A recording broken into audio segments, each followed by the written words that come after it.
Hey guys, I haven't made an airsoft video in a while, so I figured I'd make one today.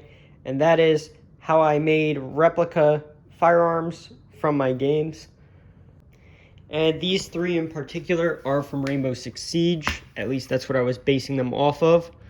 And I'm just going to talk you through kind of how I made them and what you can do if you want to copy these or make your own.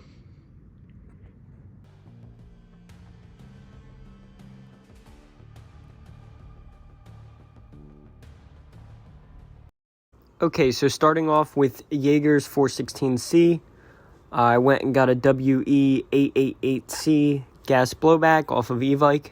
You could swap this out for the low-powered airsoft gun. That's around $70 if you're trying to be cheaper, but it won't have the correct stock on it. This is the muzzle brake that I used. This is the laser pec box that I use on pretty much every build. This is the vertical grip that's been in the game since day one. Most brand name scopes are pretty expensive, so I use this $40 EOTech replica. On the gas blowback guns, it seems to hold zero pretty well. For Sledge's gun, I used a WeTech L85 gas blowback. And then to make it accurate to the game, you have to put this Daniel Defense rail on it. To use that rail on this gun, you have to use this adapter. Then I use this muzzle brake. The real 1.5x scope in Siege is based on a Trijicon, and I couldn't find any non-magnified replicas of it, so I decided to use this red dot, which looks pretty similar.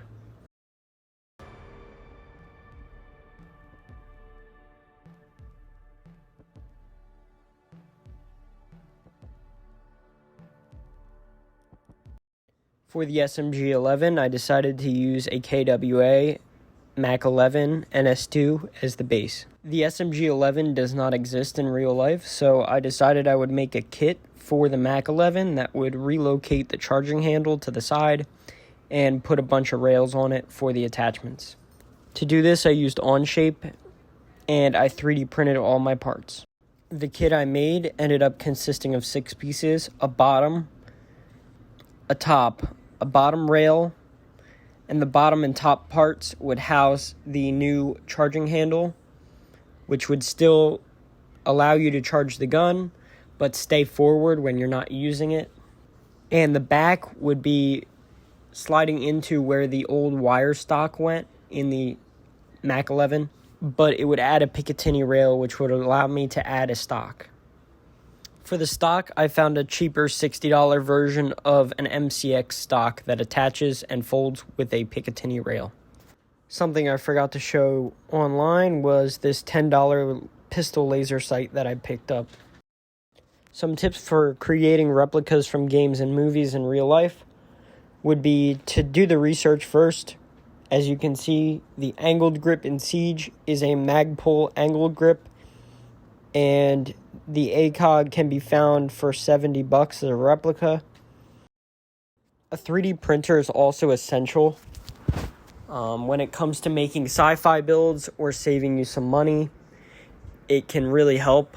For example, the top rail on my L85 was around $25 or $30 on Evike, and I printed it for about 20 cents worth of plastic and 10 minutes of my time in Onshape.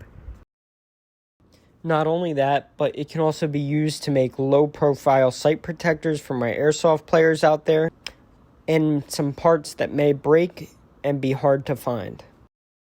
All in all, some research and some effort can easily make your favorite video game gun come to life. Whether you're cosplaying or an airsoft player or just want a model for your room, you can get great results with a variety of budgets. That's about all for this one. If you enjoyed, please like and subscribe, and I'll catch you guys in the next one. Peace.